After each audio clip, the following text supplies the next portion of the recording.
It's hard to keep my mind on business right now, and this is risky business right here. This is double trouble. Right, more MX5 things. First up, well, pretty much everything I'm going to tell you is different to what I planned, but that's modified car life for you. Remember I said about the clutch line, long braided clutch line, that I've even ordered? I changed my mind. I decided because of the heat of the downpipe and all this kind of crap, I was going to use a copper pipe for the vast majority of it, and then just a braided one at the end.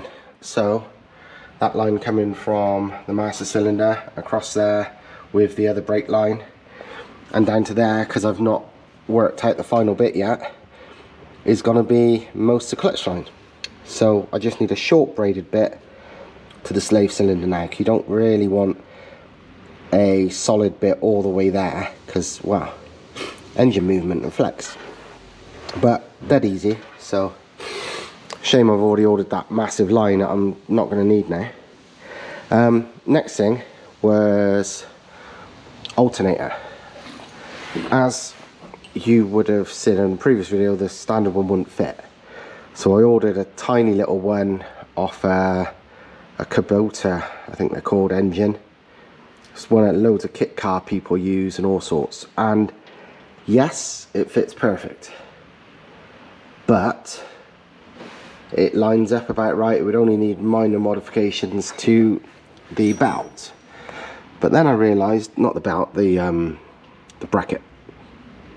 And then I realised, hang on a minute, the belt run would pretty much collide with the trigger wheel setup. There's pretty much no way around that. It's like, what the fuck?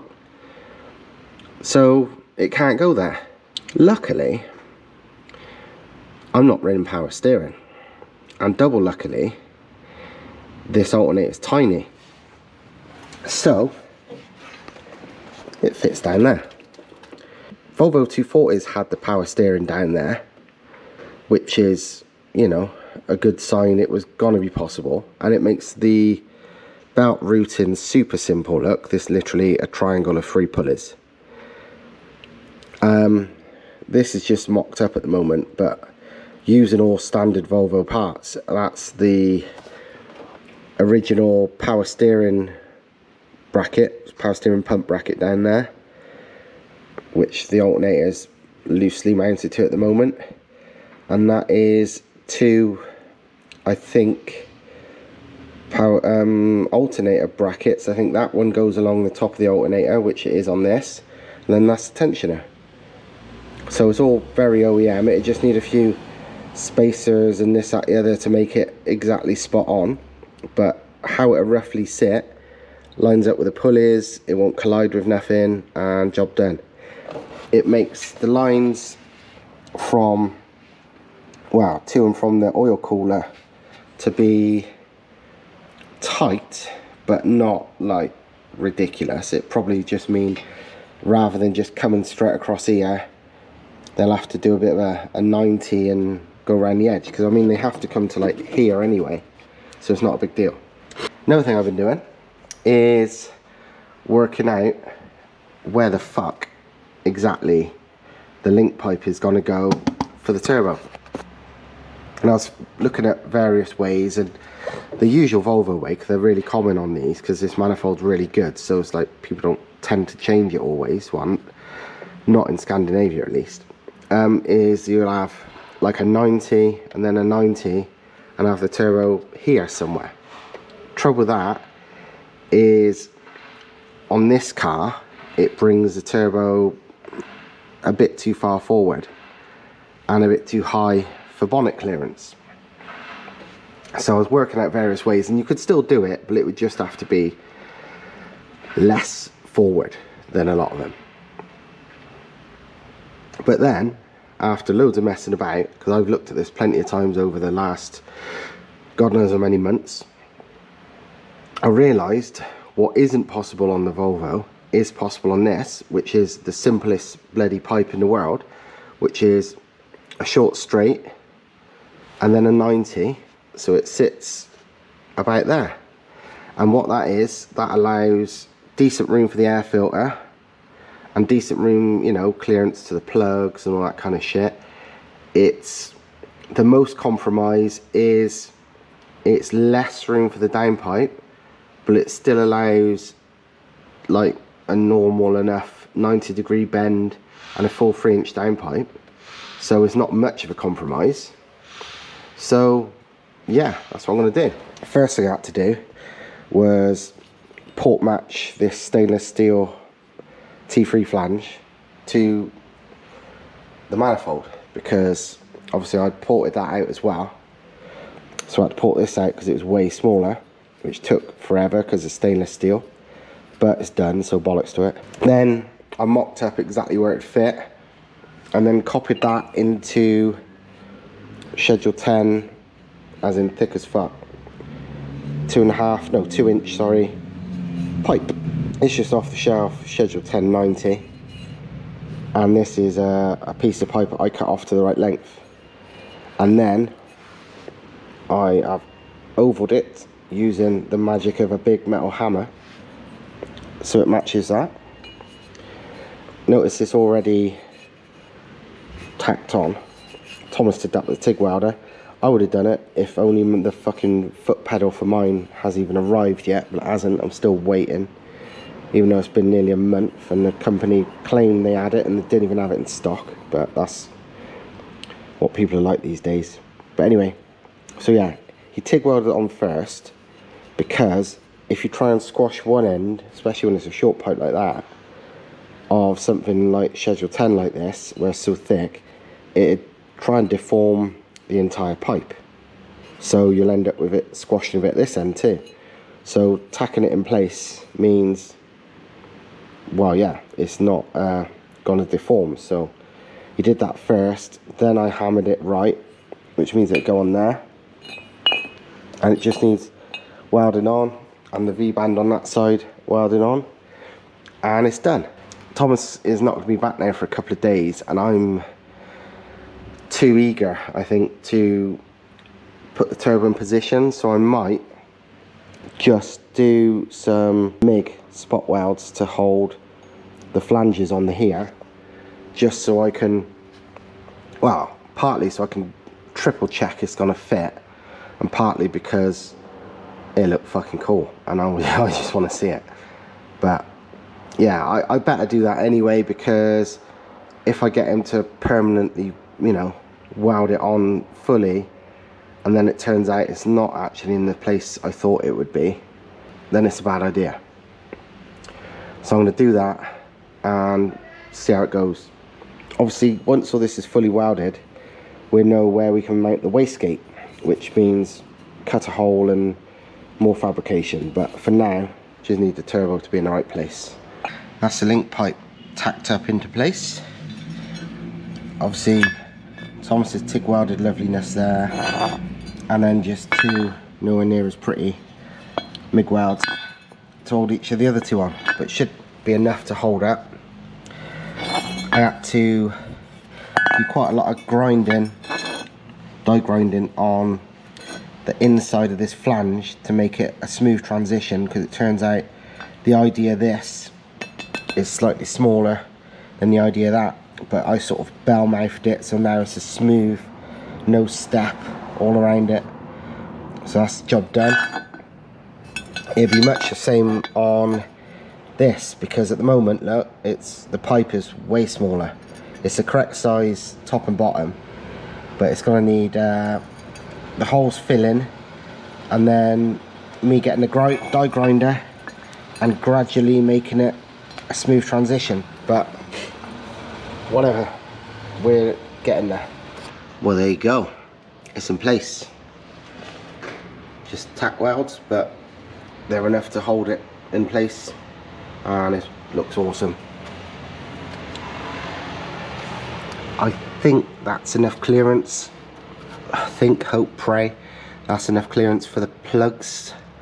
I'm pretty sure it's closer than I thought it was, I must admit. I think I'll maybe test in a minute just to double check, but it should be fine. But yeah, that's how it is. Obviously this can be rotated if need be for extra downpipe shenanigans, but around about that, so nearly straight but not quite, is pretty much ideal, because look, straight down.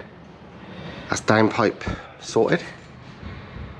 I've suddenly become a fan of these V-band turbine inlets, because fucking hell, it don't have to make it easier to sort out stuff when you're doing fabrication. I mean, if you're not somebody that does it yourself, I don't know why you get excited, but if you're making something custom, you know, off the shelf stuff, it don't matter. And if you're paying somebody to do it, it don't matter. But if you're doing shit yourself, fuck me, this is good. Because I put this on and I had it straight and it looked fine, and there looked no advantage of doing anything different. And then I went to put this 3-inch 90-degree on for the downpipe, and well, it needed trimming, because at the start and end of these 90 degrees there's always just a tiny straight. So I cut 20mm off the end, and it cleared the brake line and clutch line no problem. But it still would have needed a slight, like, they kind of, sometimes they call it cobra head, where it goes back in then back out to clear this bit of the chassis.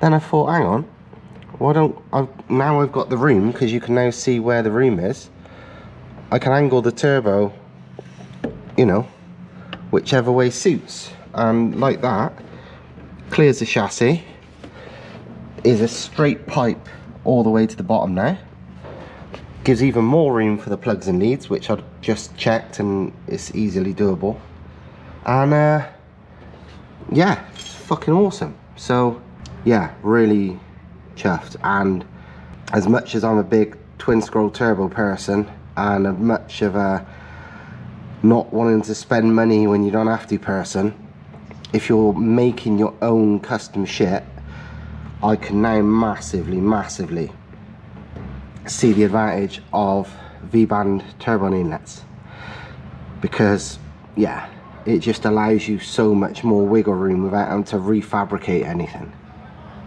So good times. Right, I'm pretty much done for tonight. I got other stuff to do, and if I have an early one today, it means I'll spend more of the time tomorrow pissing about with it.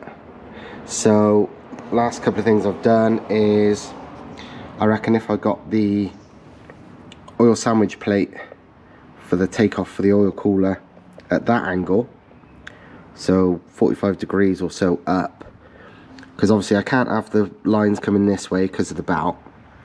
I can't have it lower, well, I can't have it a lot of places because of the alternator generally, but the way the turbo is, if I have it about there, it clears the manifold, all that stuff, but it also allows two easy 45 degree outlets to go to there, and then along there, and then into the cooler.